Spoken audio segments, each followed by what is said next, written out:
Hello बच्चों, स्वागत है आप सभी का वे टू अकेडमी के यूट्यूब चैनल पर। मेरा नाम है सलमान अली।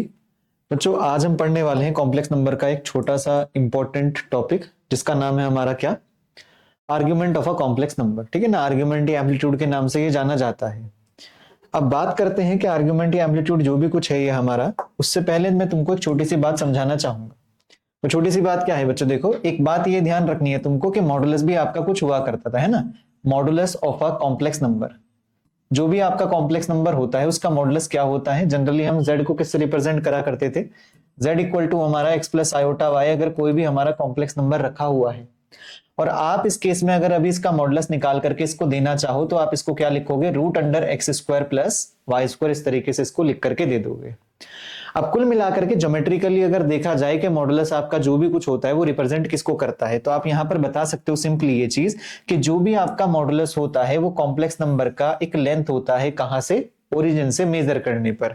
जैसे कि अगर मैं आपसे ये कहूं कि मेरा कॉम्प्लेक्स नंबर आपका यहां पर रखा हुआ था, इसका नाम हमारा क्या हो चुका है बच्चों, z है इसका नाम हमारा। अगर मैं इस कॉम्प्लेक्स नंबर को ज्वाइन करा दूं, और वो भी किससे ज्वाइन करा दूं, मैं इसको ओरिजिन से इसको उठा करके मीटअप करा देता हूं, तो जो ये लंबाई आपका नजर आ रही है, ये वाली लंबाई, इसी को हम लोग क्या बोला करते हैं बच्चों, मॉडुलस बोला करते हैं। अब बात ये आई कि जो ये कॉम्प्लेक्स नंबर z था बच्चों, ये घूम करके आपका कहीं पर भी जा सकता था। अब जो आर्गुमेंट होता है उसके बारे में हम समझेंगे। सबसे पहली चीज ये है आपके पास में कि जो ये एक्स एक्सिस आपने बना रखी है, इसको तो कोऑर्डिनेट ज्योमेट्री में हम एक्स एक्सिस बोला करते थे, लेकिन जब हम आर्गन प्लेन में डील करेंगे, ये प्लेन जो है हमारा कैसा है, आर्गन प्लेन। अगर आर्गन प्लेन में डील करेंगे तो उस पॉइंट को हम क्या नाम देंगे, रियल एक्सिस। इसी प्रकार से अगर जो ये वाई एक्सिस वहां पर होता था, इसको हम क्या नाम दिया करेंगे, इस जगह पर इसको बोला करेंगे हम लोग अपना इमेजिनरी एक्सिस। ये दो चीजें बस तुमको पता होनी चाहिए। अगली बात ये आती है कि जब हम एंगल मेजर करा करते हैं तो किस बात का हमको ध्यान रखना होता है। आर्ग्यूमेंट या एम्पलीट्यूड वो बात है बच्चों कि आपका जो रियल एक्सिस है, उस रियल एक्सिस से आपका जो कॉम्प्लेक्स नंबर z है वो कितना एंगल आपका फॉर्म कर रहा है।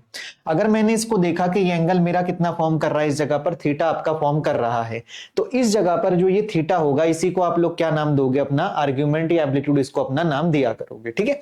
अब बात आती है कि जो कॉम्प्लेक्स नंबर होता है, कॉम्प्लेक्स नंबर आपका कहां कहां पर मूव कर सकता है। वो कॉम्प्लेक्स नंबर आपका फर्स्ट क्वाड्रेंट में हो सकता है, सेकंड में हो सकता है, थर्ड में हो सकता है। एक और बात ध्यान देने वाली ये है, इस जगह पर अगर कॉम्प्लेक्स नंबर आपका सेकंड क्वाड्रेंट में आ जाए तब भी आपका मॉडुलस का वैल्यू चेंज नहीं होगा। मॉड जो था पहले से, वो क्योंकि एक लेंथ थी बच्चों, वो आपकी जो पहले थी वो भी अभी की उतनी ही रहने वाली है। लेकिन अगर आपका कॉम्प्लेक्स नंबर उठ करके सेकंड क्वाड्रेंट में आ जाता है, जैसे कि हम अभी देख पा रहे थे, अब इस केस में अगर आप एंगल निकालोगे तो ये एंगल अब आपका क्या हो जाएगा, बढ़ जाएगा। कुल मिला के हम उसी एंगल, उसी आर्ग्यूमेंट के ऊपर डिस्कशन करना चाह रहे हैं।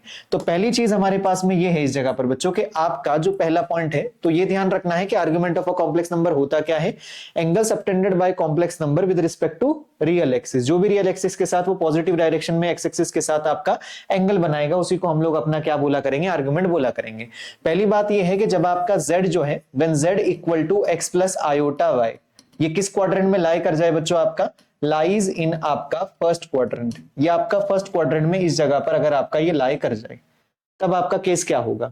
फर्स्ट क्वाड्रेंट कहने का मतलब क्या है, बिल्कुल सिमिलर ऐसा ही डायग्राम हमारे पास में बनेगा। मैं इस चीज को तुमको दोबारा से एक बार बना करके दिखा देता हूं कि अगर आप कॉम्प्लेक्स नंबर को ड्रॉ करोगे जो कि फर्स्ट क्वाड्रेंट में अगर आ रहा है, उस केस में आपका ये कुछ कॉम्प्लेक्स नंबर रहा। मान लो कि ये वैल्यू हमारा किसका रहा बच्चों, इस जगह पर ये हमारा रहा z। अब मैं तुमसे ये कहता हूं कि z को आप इन फॉर्म ऑफ कोऑर्डिनेट्स क्या लिख सकते हो, इस जगह पर x, y इसको लिखा जा सकता है। एक और बात है कि अगर मैं यहां से इसके ऊपर एक ये परपेंडिकुलर इस तरीके से फॉल कराता हूं, तो ये डिस्टेंस आपका कुछ मिलेगा, और ये डिस्टेंस आपका क्या होगा, y होगा, क्योंकि ये डिस्टेंस किसके बराबर होगा, हमारा y एक्सिस। और अगर आप इस डिस्टेंस की बात करोगे जिसके ऊपर मैं अंडरलाइन कर रहा हूं ये बात, ये हमारा कितना होगा, ये हमारा x रहेगा। अब हमको कुल मिलाकर के ये एंगल निकालना था, जिसको हमने फिलहाल के लिए नाम क्या रखा, थीटा। अब आपको मालूम चलेगा कि ये आपका एक राइट एंगल ट्राइंगल है, और अगर राइट एंगल ट्राइंगल है तो इस केस में अगर आपने अब अपना टेन थीटा निकाला तो वो कितना मिलेगा अपने को, वो y अपॉन एक्स मिलेगा। एक और बात ध्यान ये रखनी है कि आप ऑलवेज अगर आपको एंगल निकालना था, आप थीटा को क्या लिख सकते हो इस जगह पर, इसको लिखा जा सकता है tan inverse y upon x लिखा जा सकता है। अब हम क्या करते हैं बच्चों, क्योंकि जो आपका टेन इनवर्स फंक्शन इनवर्स होते हैं, इसके पीछे का केस कुछ और है कि आपके जो इनवर्स फंक्शन हुआ करते हैं उनका डोमेन रिस्ट्रिक्टेड होता है, ये सब बातें। अभी फिलहाल के लिए आप इतना याद रखना कि टेन इनवर्स के अंदर से जो भी पार्ट आपका निकल करके आएगा वो उसको आप ऑलवेज किस में रखोगे, मॉडुलस के अंदर यानी कि मॉड में रखोगे। तो ये पोर्शन अभी फिलहाल के लिए हम कंसिडर करेंगे कि इस पोर्शन को ऑलवेज क्या मानोगे आप अपना, इस पोर्शन को आप अपना ऑलवेज अल्फा मान करके चलोगे। ठीक है, अब आगे बढ़ते हैं। देखो इसी के केस के साथ हम एक दूसरे एग्जांपल को लेते हैं। अगर हमारे पास में सेकंड पॉइंट में मानता हूं इस जगह पर, अगर आपका when z lies in second quadrant, अगर z आपका कहां पर लाई कर जाए, वो आपका लाई कर जाए उठा करके, अगर वो सेकंड क्वाड्रेंट में उसको भेज दे, तब आपका केस क्या होगा। अब मैं एक काम करता हूं, इस जगह पर दोबारा से कॉम्प्लेक्स नंबर को बनाता हूं, और इस बार अब हम कहां पर कॉम्प्लेक्स नंबर को ड्रॉ करने वाले हैं, अब हम कॉम्प्लेक्स नंबर बनाएंगे सेकंड क्वाड्रेंट में। और सेकंड क्वाड्रेंट में ये कॉम्प्लेक्स नंबर बनने के बाद आपको मालूम चलेगा कि ये डिस्टेंस वापस से आपका कितना होगा, ये डिस्टेंस आपका y होगा और ये डिस्टेंस अभी भी आपका x होगा, नेगेटिव लेना नहीं है आपको। अब आप ये सोचो बच्चों कि आपके पास में जो एंगल था, जो एंगल हम जनरली मेजर करते हुए आते हैं चीजों के साथ में, आपको real positive direction of real axis के साथ मेजर करना था, तो आपका ये एंगल होगा। इस एंगल को आप जनरली अपना क्या कहते हो, देखो थीटा, यानी कि ये वो एंगल है जो कि आर्ग्यूमेंट या एम्पलीट्यूड आपका बोला जाता था। इसी थीटा को अभी फिलहाल के लिए मैं क्या नाम दूंगा अपना, इसको नाम दूंगा मैं इस जगह पर अपना आर्ग्यूमेंट। अब ये आर्ग्यूमेंट आपको फाइंड आउट करना था। पिछली बार वाले केस में हुआ क्या था कि ये एंगल आपका ट्राइंगल के ही अंदर बन गया था, लेकिन इस बार ये ट्राइंगल के अंदर आपका ये एंगल नहीं बना। तो अब हम क्या केस ले सकते हैं कि इस जगह पर एक एंगल दूसरा नया मान सकते हैं। मैंने इसको क्या कंसिडर कर लिया फिलहाल के लिए, अल्फा। छोटी सी बात बताओगे, अगर मैं तुमसे पूछूं कि इस जगह पर थीटा प्लस अल्फा दोनों का सम कितना होगा, तो आप क्या कहोगे, इस बात को पाई कहोगे। अब इस जगह पर अगर आपको आर्ग्यूमेंट थीटा ही निकालना है तो आप कितना कहोगे, इस बात को पाई माइनस अल्फा कहोगे, ये चीज अपना। और इस जगह पर आप ट्राइंगल से देख करके बता सकते हो कि आपके पास इस ट्राइंगल में जो टेन अल्फा का वैल्यू रहा होगा वो कितना रहा होगा बच्चों, वो आपका y अपॉन x रहा होगा, ये वाला वैल्यू। और अगर यहां से केवल और केवल तुमसे कोई अल्फा पूछ ले तो आप उसको क्या कहोगे, tan inverse mod of y upon x कहोगे इस बात को। तो कुल मिलाकर के आपका जो सेकंड क्वाड्रेंट में आर्ग्यूमेंट आया वो कितना आया, pi minus tan inverse mod of y upon x। ये आपका आर्ग्यूमेंट हुआ करता है किस क्वाड्रेंट में, इसको बोला जाता है आपका सेकंड क्वाड्रेंट का आर्ग्यूमेंट हमारा ये रहा। एक दो एग्जांपल से अभी मैं तुमको समझाता हूं। जैसे कि अगर एक छोटा सा एग्जांपल हमारे सामने कोई कहे कि z इक्वल टू आपके पास में लिखा हुआ है इस जगह पर -√3 प्लस आयोटा कोई कॉम्प्लेक्स नंबर है, और मुझे इस कॉम्प्लेक्स नंबर का आर्ग्यूमेंट निकालना है। पहले ये डिसाइड करना होता है कि कॉम्प्लेक्स नंबर किस क्वाड्रेंट में लाई कर रहा है। x आपका क्या है यहाँ पर नेगेटिव और y आपका क्या है पॉजिटिव, क्योंकि इस पॉइंट को मैं जस्ट क्या लिख सकता हूं, देखो -√3,1 लिख सकता हूं। नेगेटिव नंबर यहां आएगा, पॉजिटिव नंबर यहां आएगा, तो क्वाड्रेंट आपका सेकंड लाई करेगा। अब इस केस में आपको कॉम्प्लेक्स नंबर मिल चुका है और आपको अब क्या निकालना है, इस जगह पर आर्ग्यूमेंट अपना निकालना है, जिसको हम थीटा जनरली बोला करते हैं। अब ये वैल्यू हमको कितना मिलेगा, देखो हमने क्या फॉर्मूला बनाया था इसका, पाई माइनस अल्फा। और मैंने क्या कहा था तुमसे पीछे वाले पॉइंट में, इस पोर्शन को ऑलवेज आप क्या नाम देना, अल्फा नाम ही देना हमेशा के लिए। अब ये चीज आपका कितना मिल जाएगा, देखो इस जगह पर पाई माइनस अल्फा की वैल्यू कितनी होगी, टेन इनवर्स मॉड। y कितना है हमारे पास में, y है बच्चों अपना 1 और x कितना है आपका √3। ये नेगेटिव नहीं लेना क्योंकि आपने ऑलवेज क्या लगाना है इस पर मॉड, तो वो अपने आप क्या हो जाएगा पॉजिटिव। अब अपने को ये बात पता है बच्चों इस जगह पर कि टेन इनवर्स 1/√3 का वैल्यू कितना होता है हमारे पास में, पाई अपॉन 6, 30 डिग्री होता है। जब मैं इस बात को सॉल्व करूंगा तो ये वैल्यू कितना आ जाएगा मेरा, 5 पाई/6, या इसी चीज को आप बोलोगे 150 डिग्री, क्योंकि पाई/6 का वैल्यू कितना है 30 डिग्री, इतना आ जाएगा। अब चलते हैं अगले केस पर। अगर हमारे पास में थर्ड पॉइंट ले लिया जाए कि आपका जो z है, व्हेन z लाइज इन किस क्वाड्रेंट में अगर लाई कर जाए, आपका लाई कर जाए वो आपका थर्ड क्वाड्रेंट में आपका ये लाई कर जाए। और थर्ड क्वाड्रेंट में आने के बाद केस क्या होगा वो समझने की थोड़ी सी जरूरत है। देखो आपके पास कॉम्प्लेक्स नंबर थर्ड क्वाड्रेंट में इस बार लाई कर रहा है, थर्ड क्वाड्रेंट में आने से उसका क्या होगा वो समझना है बस अपने को।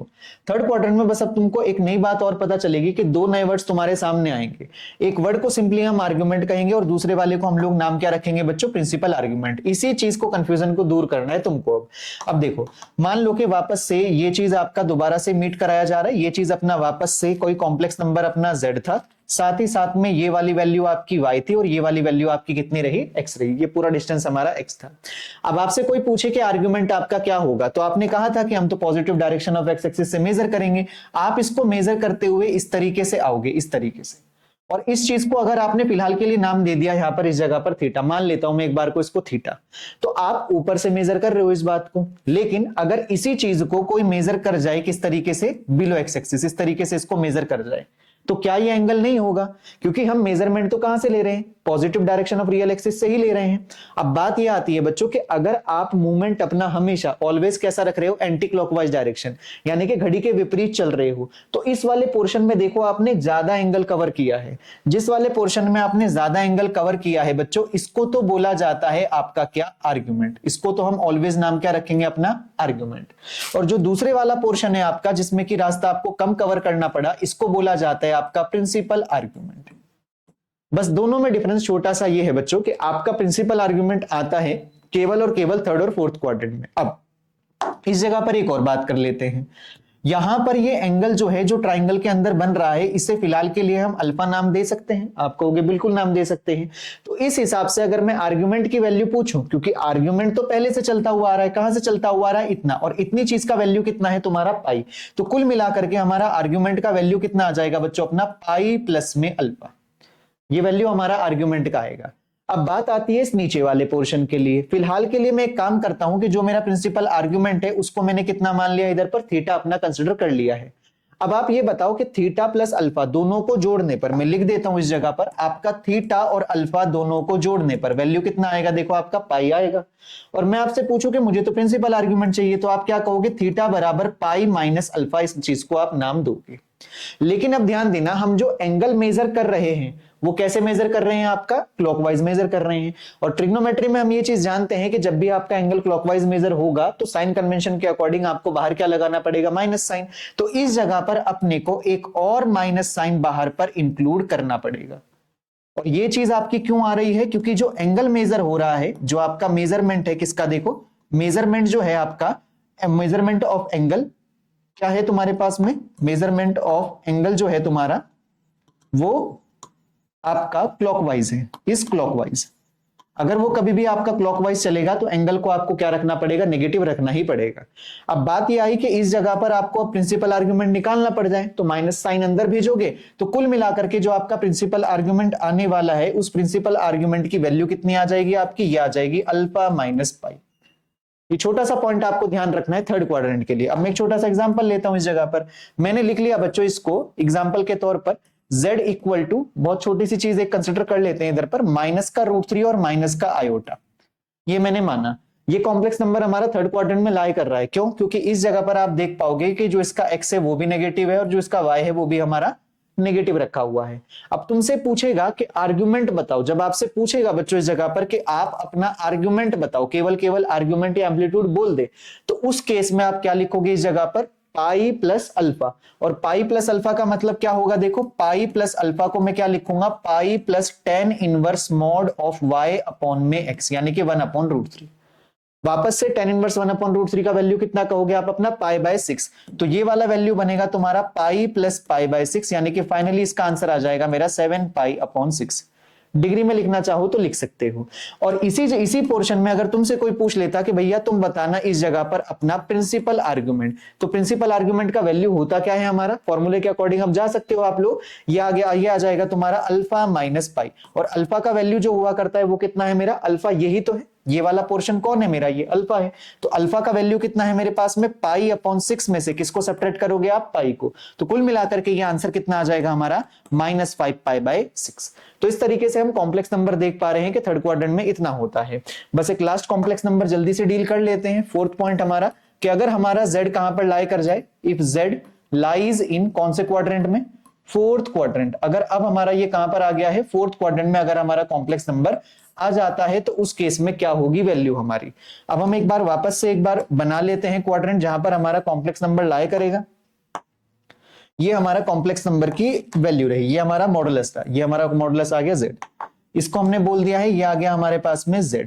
साथ ही साथ वापस से वही चीज मार्क करते हैं कि ये पोर्शन हमारा कितना रहने वाला है, y। तो मेरे पास में ये पोर्शन y आ गया, ये वाला पोर्शन मेरा x आ गया। अब फिर से वापस वो बात आई कि एंगल कहां पर मेजर किया जाए। अब आप ध्यान दोगे, देखो इस जगह पर अगर मैं एंगल को उठा करके कुछ इस तरीके से लेकर के आ गया, ये वाला एंगल लेकर के आ गया, तो वापस से इस चीज को आप अपना क्या नाम दोगे, आर्ग्यूमेंट नाम दोगे। तो हमेशा ध्यान रखना है कि जो आर्ग्यूमेंट होगा उसका एक पर्टिकुलर डायरेक्शन है, वो ऑलवेज आपका एंटी क्लॉकवाइज ही मूव घूमेगा। अगली चीज हम बात करें इस जगह पर, ये वाला चीज जिसको मैं अगर थीटा नाम दे दूं, तो ये पर्टिकुलर वैल्यू किसका होगा हमारा, ये पर्टिकुलर वैल्यू बच्चों हमारा प्रिंसिपल आर्ग्यूमेंट होगा। ध्यान रखना, प्रिंसिपल आर्गुमेंट और आर्गुमेंट दो ही जगह पर सेपरेट होंगे, केवल थर्ड और फोर्थ क्वाड्रेंट में। अब बात कर लेते हैं जल्दी से प्रिंसिपल आर्गुमेंट के बारे में। ये हमारा थीटा है, लेकिन उसको मैं क्या लिखूंगा इस जगह पर, माइनस का थीटा। माइनस का थीटा क्यों लिखा जा रहा है इस जगह पर, क्योंकि एंटी क्लॉकवाइज ही मेजर हो रहा है। वापस से आप अगर इसका माइनस थीटा निकाल करके दोगे, जस्ट ये माइनस अल्फा की तरह आएगा, यानी कि minus of tan inverse mod of कितना आ जाएगा, ये आपका y अपॉन x में आ जाएगा। और अगर मैं आर्गुमेंट की बात करूंगा, ये पूरा एंगल कितना होता है बच्चों हमारा 2 पाई, तो कुल मिला के आपका आर्गुमेंट कितना बैठेगा इस जगह पर, आर्गुमेंट आपका आ जाएगा 2 पाई माइनस में अल्फा।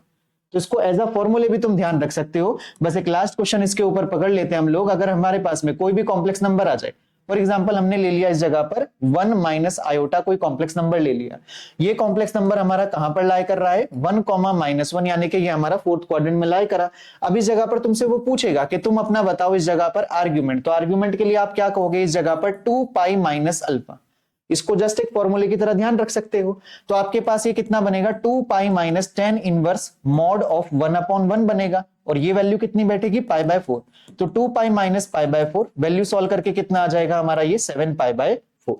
अगली चीज अगर हम जल्दी से बात करें इस जगह पर कि हमारा प्रिंसिपल आर्ग्यूमेंट इस केस में हमारा क्या होगा, तो प्रिंसिपल आर्ग्यूमेंट कितना रहता है हमारा, माइनस का थीटा, या फिर आप माइनस अल्फा भी बोल सकते हो। मैं डायरेक्ट इसका वैल्यू लिखता हूं, माइनस का 10 इनवर्स 1 अपॉन 1, तो फाइनली ये वैल्यू कितना आ जाएगा, माइनस ऑफ पाई बाय 4। तो उम्मीद करता हूं तुमको ये टॉपिक समझ आया होगा, जिसमें कि हम पढ़ते हैं कि प्रिंसिपल आर्गुमेंट और आर्गुमेंट में फर्क क्या होता है, ठीक है ना। बाकी आप तैयारी करते रहिए, मिलते हैं जल्द ही आपको एक नई वीडियो के साथ। Thank you.